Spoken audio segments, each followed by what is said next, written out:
Hi అండి అందరికీ. ఈ కథ విన్నవారికి, చదివిన వారికి అష్టైశ్వర్యాలు, భోగభాగ్యాలు కలుగునని ఈ కథ సారాంశము. బతుకమ్మ పండగ ఏ విధంగా వచ్చింది, ఎందుకు జరుపుకుంటారు అనేది ఈ కథ యొక్క ముఖ్య ఉద్దేశము. పూర్తిగా ప్రతి ఒక్కరూ విని మీరు అష్టైశ్వర్యాలు, భోగభాగ్యాలు కలగాలని మనస్ఫూర్తిగా కోరుకుంటున్నాను. అయితే బతుకమ్మ అనగనగా ఒక రాజు, ఆ రాజుకి 7 కొడుకులు, ఒక కూతురు ఉండేవారు. అందరి వివాహాలు జరిగినాయి. ఆ తర్వాత ఆ రాజదంపతులు ఇద్దరు కాశీయాత్రకు వెళుతున్న క్రమంలో కూతుర్ని మరియు రాజ్యాన్ని కొడుకులకు, కోడళ్లకు అప్పగించి యాత్రకు బయలుదేరుతారు. ఆ తర్వాత కొన్ని రోజులకు దసరా పండుగ వస్తుంది. దసరా పండుగకు మహిళలందరూ గౌరీదేవిని పూజిస్తే మంచి జరుగుతుందని మహిళలు చెప్పగానే తన కూతురు ఆ రాజకుమార్తె కూడా గౌరీదేవిని పూజించడానికి వెళ్ళాలనుకుంటుంది. కానీ ఆమె వద్ద పట్టు చీర, కడియాలు, పట్టు రవిక లేవు. అప్పుడు పెద్ద వదిన దగ్గరికి వెళ్ళి, పెద్ద వదిన, నేను గౌరీ పూజకు వెళతాను, నీ పట్టు చీర, పట్టు రవిక, కడియాలు ఇవ్వవా అని అడిగితే, నేను పని మీద ఉన్నాను, రెండవ వదినను అడుగు అన్నది. అప్పుడు రెండవ వదిన, మూడవ వదిన, నాలుగవ వదిన, ఐదవ వదిన, ఆరవ వదిన అందరి దగ్గరికి వెళ్ళి అడిగింది. ఎవ్వరూ ఇవ్వలేదు. చివరగా 7వ వదిన వద్దకు వెళ్ళి అడిగింది. ఇస్తాను, కానీ నా పట్టు చీరకు పసుపు అంటకూడదు, రవికకు గంధం అంటకూడదు, కడియాలు చొట్టలు పోకూడదు అని కండిషన్స్ పెట్టి ఇస్తుంది. వీటిల్లో ఏది జరిగినా నీ రక్తాన్ని బొట్టుగా పెట్టుకుంటాను, వాటికి ఓకే అంటే ఇవిగో తీసుకో అని ఇస్తుంది. అవి ధరించి గౌరీదేవి పూజకు వెళుతుంది ఆ రాజకుమారి. అక్కడ పూజ దగ్గర కాళ్ళకు పసుపు, మెడకు గంధం లేకుండా పూజ చేయకూడదు అని అక్కడికి వచ్చిన ఆడవాళ్ళు అంటారు. ఇలా పాటించకుండా గౌరీదేవి పూజ చేస్తే భర్తకు అరిష్టం జరుగుతుంది అని చెప్తారు. ఆ మహిళలకు చెప్పింది విని భయంతో కాళ్ళకు పసుపు, మెడకు గంధం పెట్టుకొని నమ్మకంతో గౌరీదేవి పూజ చేసి ఆటపాటలు ఆడుకొని తిరిగి ఇంటికి వెళుతుంది. మరుసటి రోజు 7వ వదిన వద్దకు పోయి, వదినా నువ్విచ్చిన చీర, రవిక, కడియాలు అని తీసుకువెళుతుంది. నేను పని మీద ఉన్నాను, వాటిని కుక్కానికి తగిలించు అని చెబుతుంది. తగిలించి ఇంట్లో నుండి వెళ్ళిపోయింది ఆ ఆడపడుచు. పని ముగించుకొని వాటిని చూసిన 7వ వదిన, చీరకు పసుపు అంటి ఉంటుంది, రవికకు గంధం అంటి ఉంటుంది, కడియాలు సుట్టలు పోయి కనబడతాయి.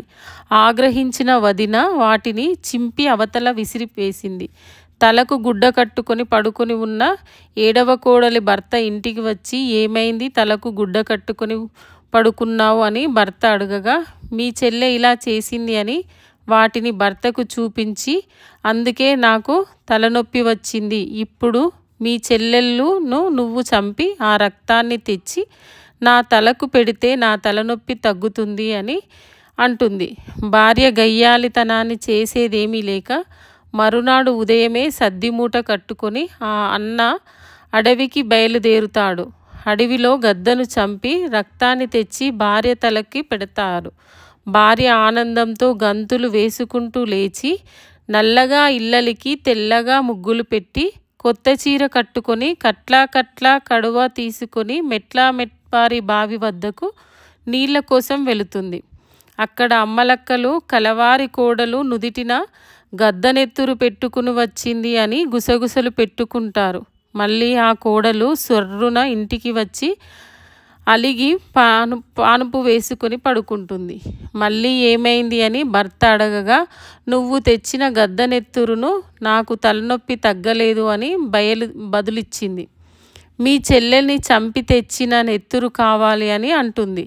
చెల్లెను చంపడం మనసు రాకపోవడంతో మళ్ళీ అడవికి వెళ్ళి కుందేలును చంపి ఆ రక్తాన్ని తెచ్చి భార్య నుదిటిన పెడతాది. మళ్ళీ లేచి నీటిని తేవడానికి బావి దగ్గరికి పోగానే అమ్మలక్కలు, ఏమిటి ఈ కలవారి కోడలు, నిన్న గద్దనెత్తురు, ఈరోజు కుందేలు నెత్తురు తిలకం పెట్టుకొని వచ్చింది అని గుసగుసలాడగా మళ్ళీ చిందులు వేసుకుంటూ చిర్రుమంటూ వచ్చి పడుకుంటుంది. ఆ భర్త చేసేదేమీ లేక అన్నదమ్ముల వద్దకు వెళ్ళి చెల్లెను అత్తగారింటిలో దింపి వస్తాను అని వారికి చెప్పి చెల్లెను తీసుకొని అన్నము నల్ల నువ్వులు సద్ది మూట కట్టుకొని బయలుదేరుతాడు. చెల్లెను అడవిలోకి తీసుకొని పోతుంటే ఏమిటి అన్నా అడవికి తీసుకువచ్చావు అని చెల్లె అడగగా, ఇలా వెళదాం చెల్లి అని ఇద్దరు నడుచుకుంటూ వెళుతుండగా చెల్లెలికి బాగా ఆకలి అవుతుంది.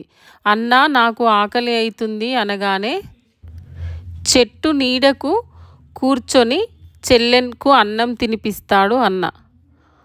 ఆ తర్వాత చెల్లెకి నిద్ర వస్తుంది. అంటే అక్కడే కాసేపు సేదదీరు అంటాడు. అన్న ఇదే సరైన సమయం అని చెల్లి తల మీద నల్ల నువ్వులు గట్టిగా ఒత్తి పెట్టగా చెల్లి గాఢ నిద్రలోకి జారుకుంటుంది. అప్పుడు అన్న చెల్లి పడుకుని ఉన్న చెట్టు మీదకు ఎక్కి చెల్లి తల మీద సూది వేస్తాడు. అయినా చనిపోదు. దబ్బనం వేస్తాడు. అయినా చనిపోదు. చివరగా కత్తి వేస్తాడు. చెల్లి మెడ నరాలు తెగి రక్తం కారి అక్కడికక్కడే చనిపోతుంది. ఆ రక్తం తీసుకొని వచ్చి భార్య నుదిటిన పెడతాడు. అప్పుడు ఆ ఇల్లాలు సంతోషంగా లేచి ఇల్లలికి ముగ్గులు పెట్టి బావి నుండి నీళ్లు తేవడానికి పోయింది. అక్కడ అమ్మలక్కలు కలవారి కోడలు ఈరోజు మనిషి రక్తం నుదిటిన పెట్టుకొని వచ్చింది అనగానే ఆ కోడలికి మరింత సంతోషం కలిగి కడవలో నీటిని తెచ్చి పంచభక్ష పరమాన్నాలు వండుకొని తిన్నది. అక్కడ మాత్రం ఆ ఆడపడుచు చనిపోయిన ప్రదేశమంతా పూలవనంలా మారిపోతుంది. యాత్ర ముగించుకొని ఆ రాజదంపతులు ఆ అడవి మార్గాన వస్తుండగా అక్కడ ఆ పూలవనం అందంగా కనిపిస్తుంది. ఆ తల్లి కూతురుకు పూలు ఇష్టమని కొయ్యపోతుంటే ఆ పువ్వు మాట్లాడుతూ ముట్టకు ముట్టకు ఓ అమ్మ, ముట్టితే నీ చెయ్యి కందిపోతుంది, పాపకారి వదిన చెప్పిందని దోషకారి అన్న పడ నరికేను అని అంటుంది. వాళ్లకు అర్థం కాలేదు. పువ్వు ఇలా అంటుంది ఎందుకు అని. వారికి ఏమీ అర్థం కాక ఇంటికి వెళుతారు. ఇంటికి పోగానే ఇంట్లో కూతురు కనిపించలేదు. అందరి కొడుకులను కోడళ్లను పిలిచి అడవికి తీసుకుని పోతారు. అక్కడ పూలను తెంపమని అంటే ముట్టకు ముట్టకు ఓ అన్నలు, ముడితే మీ చెయ్యిలు కందేను, పాపకారి వదిన చెప్పిందని దోసకారి అన్న తెగ నరికేను అంటాయి. చివరగా 7వ వదిన పూలు కోస్తుంటే ముట్టకు ముట్టకు ఓ పాపకారి వదిన అంటుంది. అప్పుడు ఆ తల్లిదండ్రులు బోరున ఏడ్చుకుంటూ అడవిలోనే తపస్సు చేసుకుంటూ కూర్చున్న సమయంలో వారికి శివపార్వతులు దర్శనమిచ్చి మీ కోరిక ఏమిటని అడగగా మా కూతురు మాకు కావాలి అని అడుగుతారు. అయితే మీ కూతురు గౌరీ పూజ చేసిన తరువాత అక్షంతలు తలపై వేసుకోవడం మర్చిపోయింది. ఇప్పుడు మీరు మళ్ళీ వచ్చే దసరా ఉత్సవాలలో 9 రోజులు గౌరీదేవిని పూజించి ఆ అక్షింతలు తీసుకువచ్చి ఆ పూలవనంలో చల్లితే మీ కూతురు మీకు తిరిగి బ్రతుకుతుంది అని చెప్పి శివపార్వతులు మాయమవుతారు. చేసేది ఏమీ లేక సంవత్సరం పాటు ఎదురు చూడగా దసరా పండుగ రానే వచ్చింది. ఇంటిల్లిపాది 9 రోజులు గౌరీదేవిని పూజలు చేసి అక్షంతలు తీసుకుని వచ్చి పూలవనం మీద చల్లగానే ఆశ్చర్యం కలిగే విధంగా 16 సంవత్సరాల పడుచు బాలాకుమారి లేచి వస్తుంది. అప్పుడు ఆ అమ్మాయి మళ్ళీ బ్రతికి వచ్చినందున బతుకమ్మ అని నామకరణం చేస్తారు ఆ తల్లిదండ్రులు. పార్వతీ పరమేశ్వరుల దయ వలన బ్రతికిన ఈ బతుకమ్మ ను పరమ పావనురాలు, పవిత్రురాలు, కలకాలం బ్రతుకమ్మ అని అందరి దీవెనలు అందుకోవాలని, బతుకమ్మని జరుపుకోవాలని పార్వతీ పరమేశ్వరుల దీవెన. ఈ కథ విన్నవారికి, చదివిన వారికి అష్టైశ్వర్యాలు, భోగభాగ్యాలు కలుగుతాయని ఈ పార్వతీ పరమేశ్వరులు వరం ఇచ్చి నారని ఈ బ్రతుకమ్మ పండుగను ఇలా ప్రతి సంవత్సరం మహిళలందరూ చక్కగా జరుపుకోవాలని విన్నవించినందున ఈ బతుకమ్మ అనే పేరు ఈ విధంగా నామకరణం చేయబడింది. ఈ వీడియో కనుక నచ్చితే తప్పకుండా లైక్ చేయండి, షేర్ చేయండి. కథ మాత్రం పూర్తిగా వినండి. ఈ తరం వారికి మాత్రం బతుకమ్మ చరిత్ర గురించి తెలియాలనేదే నా ముఖ్య ఉద్దేశము. నచ్చితే మాత్రం అందరికీ షేర్ చేయండి. సర్వే జన సుఖినో భవంతు.